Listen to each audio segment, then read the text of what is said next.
The existence of God has always been the key focus of theological debate. If you were to draw a circle representing all the knowledge of the universe, and if you were to color a segment of the circle representing the knowledge you possess, how large would the colored segment be? And how large would the uncolored segment be? More importantly, could God be in the uncolored segment representing the things you do not know about? Maybe, maybe not. But does God even exist? And how do we know that God exists? In order to answer this question, we will question the very nature of the world we lived in. The question of how do we know that God exists has two approaches to answer it. How our universe points to the existence of God, and how we cannot do without God. Firstly, our universe points to the existence of God. Within this approach lies four key features of the universe that points to the existence of God. The beginning of the universe, the knowability of the universe, the regularity of the universe, and how the universe is finely tuned for life. Firstly, the universe has a beginning. How did our world begin? If the universe at any point in time began to exist, there should be an explanation for its existence. Now, something must have happened which led to the beginning of the universe. This something cannot be part of space and time because it created space and time. This something would also have to be incredibly powerful and highly creative. No other candidate would fit this description better than an omnipotent, omniscient, and omnipresent being known as God. Secondly, the universe is knowable.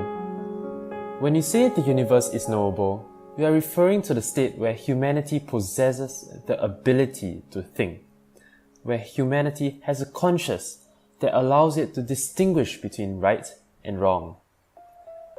Conscience is the avenue through which humans attempt to distinguish between right and wrong. However, how did our conscience come about? Did it just appear as creatures evolve? If that is the case, why do no other creature on the planet possess the ability to distinguish between right and wrong except humans? Furthermore, conscience in itself is intangible. We have no ability to identify a definite source from which conscience came because we cannot even isolate conscience from ourselves. Conscience is so deeply intertwined with our humanity that it is one of the key things that makes us human, and it is what differentiates us from other creatures. This points to the existence of a being who has the power to reach deep into humans, to plant the seeds of conscience, and to not do the same for animals. Hence, the only probable explanation would be that this being has to be God. Thirdly, the universe is regular. This is another thing that we take for granted without realizing how absolutely remarkable it is. We just assume that when you wake up tomorrow, the universe is going to carry on in its regular, stable way that it always has. But we do not pause to consider what an astonishing assumption that is. Because if we believe that there is no God, everything that happens in this world happens by chance, because there is nothing to control it.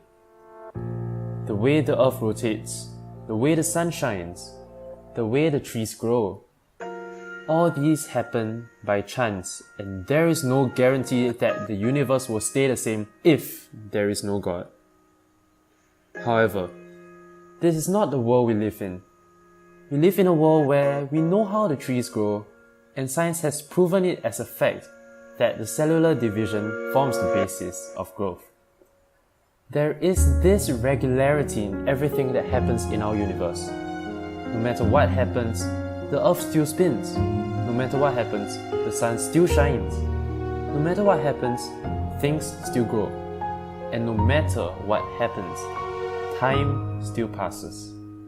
All these things don't simply happen by chance. This leads us to the possible explanation of such regularity being the existence of God who cares for us and wants us to live orderly and coherent lives that we can make sense of and find meaning in. Fourthly, the universe is finely tuned for life. There are dozens of fundamental features of the universe that need to be precisely as they are for life to be possible. These features of the universe include the strength of gravity, the force that binds nuclei together in atoms, the ratio of electrons to protons in the universe, the strength of electromagnetism, and numerous other features. And we need all these conditions to be finely tuned for it to be even possible for the universe to produce any form of complex life. What is the probability of such an occurrence?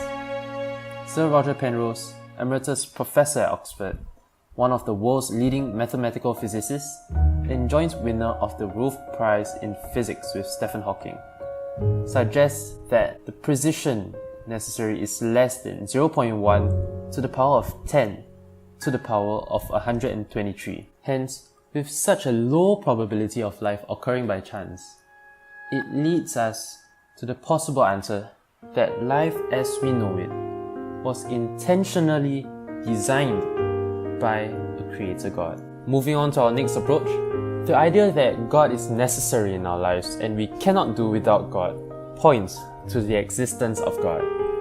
In it, there are two key aspects: the uniqueness of human identity and how God provides us with a fixed point of reference. Firstly, the uniqueness of human identity makes it necessary for there to be a God, as our identity is so intertwined with God.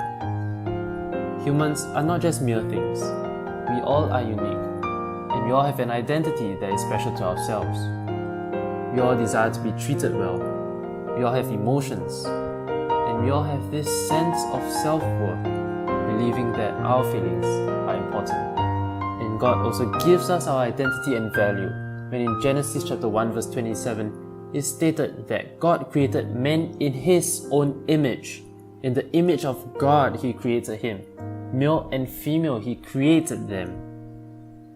Therefore, God gives us our identity, and when we do away with God, we lose His identity and we lose our self-worth.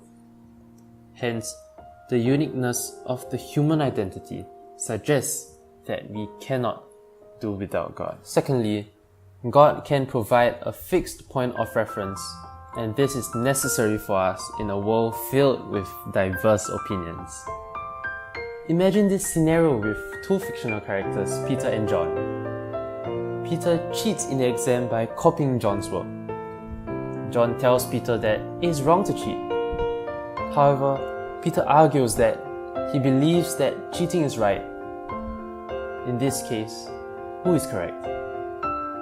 Who is right? Without a point of reference, it is essentially pointless to live because we can never draw the line between right and wrong. We need a point of reference to distinguish between right and wrong, and this point of reference needs to be something that is above humanity. While some may argue that there is the law that provides this fixed point of reference, the law in itself is constrained to geographic boundaries and is not universal. In addition, laws could change over time. However, we do need a fixed point of reference that applies to everyone in the world, and in order to do that, that fixed point of reference must be absolutely holy and pure to make a fair decision of what is right and wrong. And the only possible being with such universal authority and ultimate purity is God. To conclude, how do you know God exists? Look around you. Everything in this world points to the Creator God who is in control over time, space, and matter.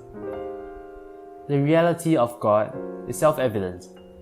The question is whether we are actively seeking to accept that truth. And the Christian worldview says that God came to earth in the person of Jesus. Jesus has come to give you life, and have life to the fullest. Will you let Him?